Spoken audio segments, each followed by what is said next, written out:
Hi, magandang araw po lahat sa inyo for our first reading of the day today. Tingnan naman po natin kung ano po ang makikita natin sa first reading of the day today. Yan.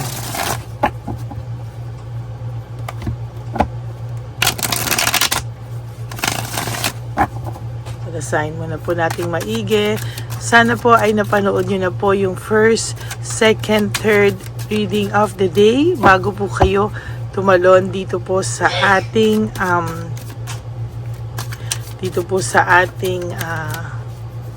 first reading of the day today. Kamusta po kayong lahat? I hope yun nga po, no, kasi medyo late ko na po na-upload yung third and fourth reading. Panoorin nyo muna po yan para kompleto po kayo sa episodes or sa videos natin. And then i-upload ko po ang ating first reading of the day na ito pong ginagawa natin, no? Okay.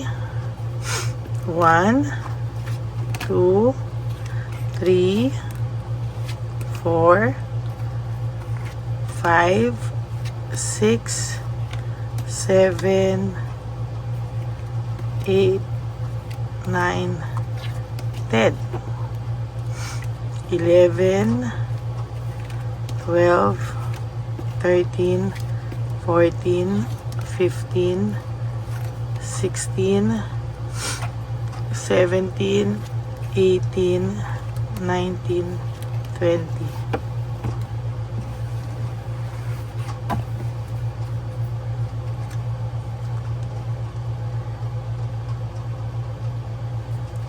Okay.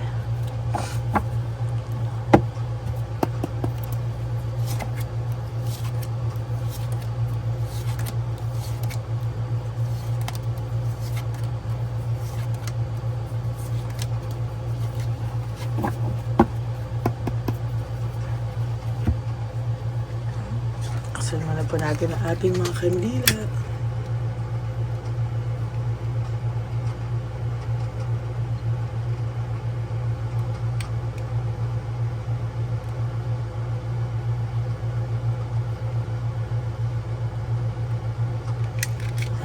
Ayaw po magbukas.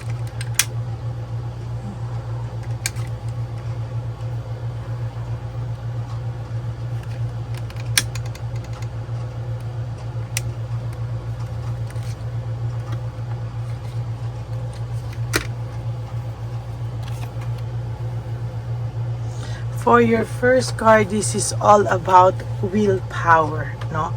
Ang tao pong ito ay nag-iipon ng lakas ng loob o nag-iipon po siya ng lakas ng loob. Siya po ay nag-iipon at talagang hindi niya po alam ang kanyang gagawin, no?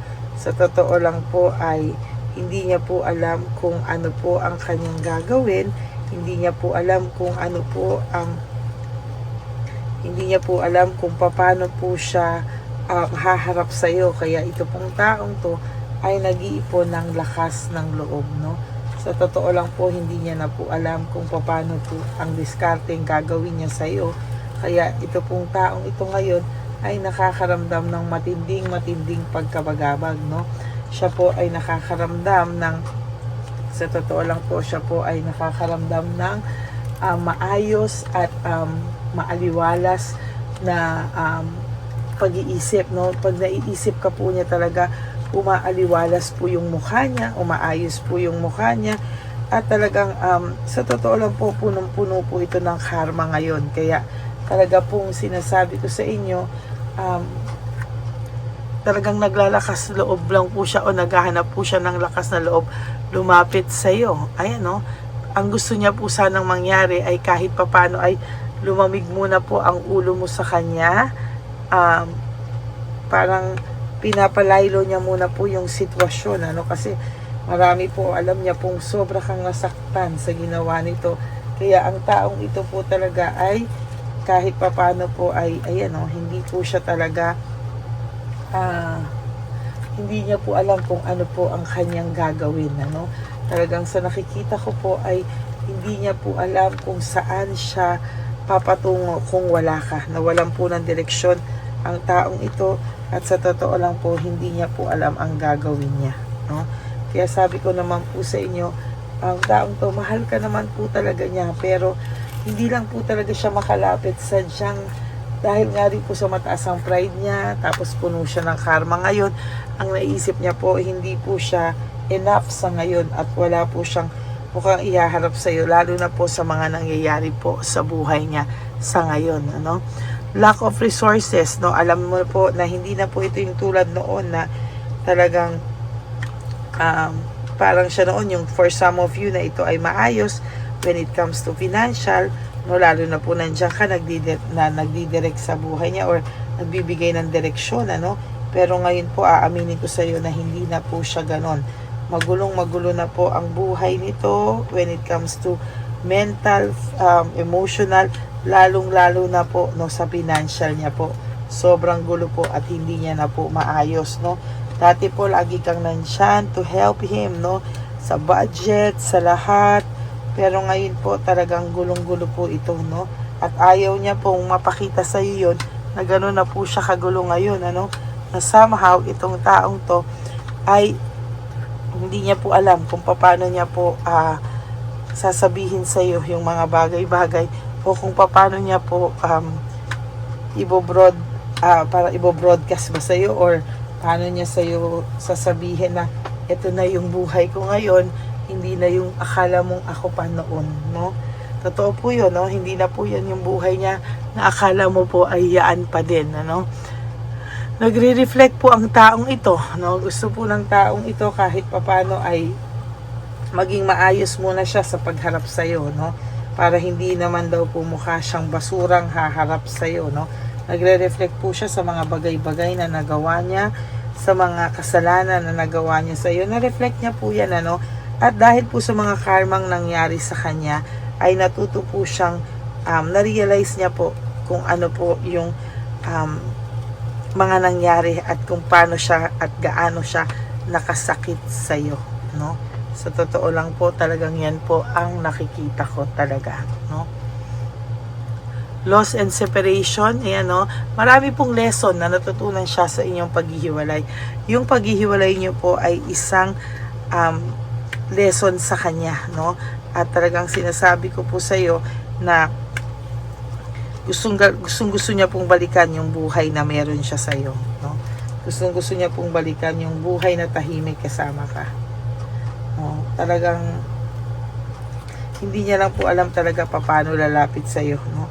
Magulong-magulo lang din po ang isip niya sa ngayon, pero sinasabi ko po sa inyo, itong taong to ay wala pa siyang ibang pinangarap ulit kung hindi makabalik sa anumang naiwanan niya sa inyo, no? Talagang ang taong ito ay may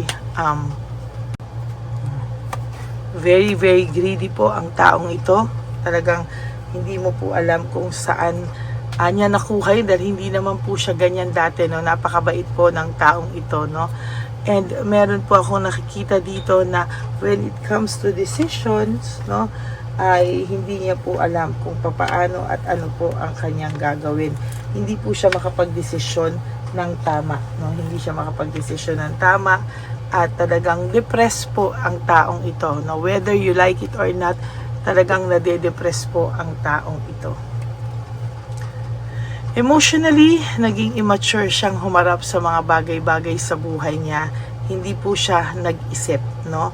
At talagang tinatamad po ang taong ito sa lahat po ng mga nangyayari sa buhay niya ngayon, ay parang pakiramdam niya po ay wala po siyang patutunguhan, ano? Talagang sabi ko po sa inyo, itong taong ito somehow, marami po siyang na-realize sa pagkawala mo. Marami po siyang lessons na dala-dala sa paghihiwalay niyo. And sa nakikita ko po talaga ay mahihirapan po siya sa mga susunod na panahon, ano? Talagang sa nakikita ko po ay medyo malaki po ang magiging pagbabago naman ito, no? At sana po pagka nagkaroon na siya ng lakas ng loob, alam niya po na hindi niya na po uulitin yung mga bagay na pinagsisihan niya na ngayon. Kasi sa totoo lang po, talagang nagsisi po ito, talagang taong ito, no? Talagang siya ay nagsisi, siya po ay totally ay hindi niya po inakala talaga na darating ang time na pagsisisihan niya pa lahat po ng ginawa niya sa'yo, no? Mahirap man pong aminin, pero totoo po yun, no? Nagkamali po siya at yan po ay kanyang kailangang tanggapin. Gusto man po niya ibaba yung pride niya, nag-iipon pa po ito ng lakas ng loob. Hindi po ganon kadali sa kanya, mga kapatid, na magbaba ng pride, no? Kasi sa totoo lang po, itong taong to ay talagang nasanay na ikaw po ang umaayos ang lahat ng bagay. Ikaw po lahat yung gagawa ng paraan para kayo ay maging okay. Ikaw po yung gagawa ng paraan noon para maisip mo na kayo po ay magkaayos at muling magkabalikan. Emotions niya po ngayon is mixed emotions, no? Mahirap man po, pero talagang ang mixed emotions po ang taong ito, no? There is this broken family. Talagang sabi ko nga po sa iyo, itong taong ito ay may matinding pinagdadaanan sa ngayon, no? There is this gossip and isolation. Ina-isolate niya po yung sarili niya. Ayaw niya pong makaramdam ng kahit na anong makakadagdag pa sa kanyang kahinaan, no? Ayaw niya po na kahit papano itong taong to ay makaramdam po siya ng masama po talaga ang loob niya na pag-usapan ang kanyang ginawa, no? There is this also self-pity. Dinidisconnect niya rin po ang sarili niya sa lahat ng pwedeng makapagpahina ng kanyang loob. Dahil to be honest with you po, napakahina po talaga ng loob nito, no?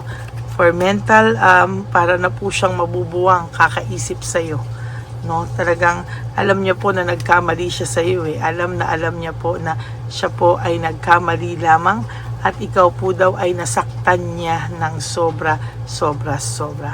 Hindi po siya makapag-commit kahit kanino dahil ikaw po, or kung meron man po siya ngayon, hindi niya po mabibigay ang puso niya doon 100%, or talagang sinasabi niya, pinagsisisihan niya talaga yung pag-iwan niya sa'yo. Aray, di ba? So talagang yan po yung nakikita ko, no? Talagang pinagsisisihan niya po ang pag-iwan niya sa iyo. Sometimes, no, dun mo marirealize kapag wala na yung tao, no? Tsaka niya nare-realize. So talagang nakikita ko po dito na pinagsisisihan niya po yung ginawa niya sa iyo. Pinagsisisihan niya, sinusulat ko lang po, ang pag-iwan niya sa iyo.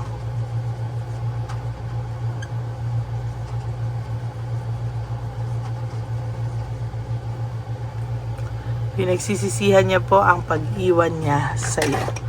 Ayan po ang ating first reading of the day. I hope na naka-resonate po kayo, and if you do, can you please give me a like and comment down below para naman po alam ko ang inyong mga emotions at ang inyong mga saloobin sa ating first reading of the day.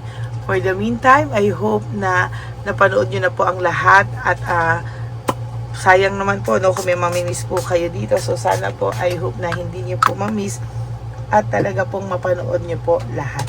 Okay? And for those of you who would like to have a private reading with me, you can message me po at Lady Lee Elena. That's Ladyly Elena. Nasa dulo po yan ng ating video. Diyan nyo lang po ako makokontak. That is my only official and legit FB account. And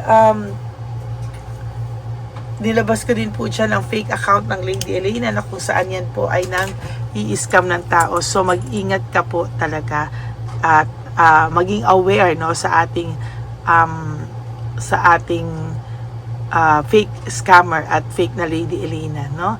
At sa akin naman po, mga ever loyal, solid and faithful na Lady Elena family, I love you all from the bottom of my heart. Mahal na mahal ko po kayong lahat, and thank you so much for not skipping ads. Alam ko po na tulong nyo na yan sa ating channel, lalo na po nalalapit na po ang ating One Love a Day. Maraming salamat po sa inyong lahat. And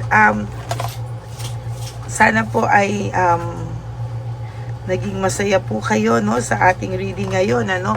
At ang payo ko lang po sana lagi sa inyo is just to live one day at a time. Tulong nyo na po yan sa ating sarili, no, na huwag po kayong mag-isip ng any negative vibes, at kayo po ay maging masaya sa mga susunod na araw ng inyong buhay. Always forgive yourself, be grateful, at mahalin niyo po ang sarili niyo, because self-love is still the best love of all. And also, you have to realize that life is so short. Don't make it shorter by stressing yourself from all the pains and heartaches na binigay sa inyo ng kahapon. Just surrender everything to the divine universe and just let go and let God write your life and love story. Ako po ay magbabalik for another set of reading. For the meantime, panoorin nyo muna po yung mga hindi nyo pa po napanood na episodes. Okay? Maraming salamat po and God bless you all. Bye! Okay, update po, may nagpanggap pong subscriber natin na siya po ay magpapahula sa fake na Lady Elena, kaya ayan, hinihingan po siya na $80 at ang cell po niya ay nabigay at nakuha. Ang pangalan niya po sa cell ay Julian Albert, no? Siya po ay may cell account din, kaya mag-iingat po kayo. Ayan po, no, kung sino man po yung scammer na Julian Albert na yan, no, iinsensuhan po natin yan para siya po ay makonsensya. Kung wala man po siyang konsensya, at least po bumalik sa kanya lahat po ng kanyang ginagawa, at maling-mali po yan, ano. Basahin niyo po lahat yan, makikita niyo po, ayan po ang cell number niya at Julian Albert na yan, ano, para po talagang ma-report din po natin yan na siya ay gumagamit ng cell account na Julian Albert. Mag-ingat po kayo. Ayan po yung number niya. Ayan po yung pangalan niya. Huwag po kayong magpauto. Nakita nyo naman po, no, napakalayo po ng pangalan ko sa pangalan ng pinagsisendan nyo po ng account o ng pera.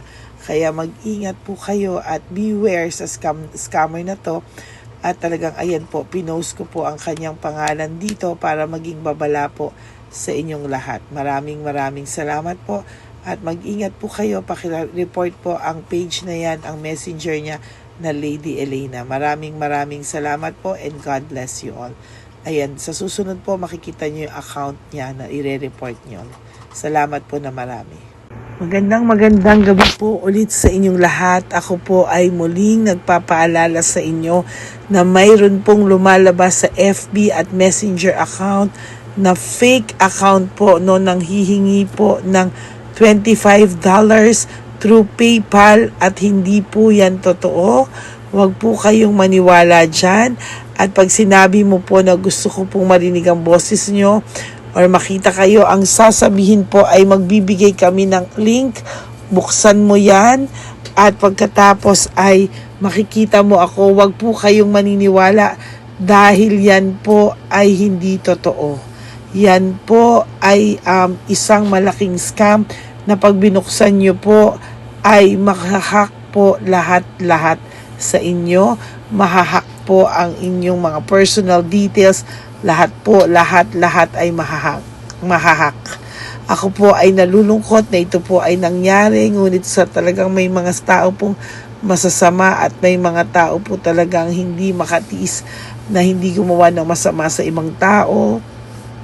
Pero maging aware po sana kayo, tulungan niyo po ako, i-report po natin yung fake na yan at sa FB para siya po ay mawala na at wala na po siyang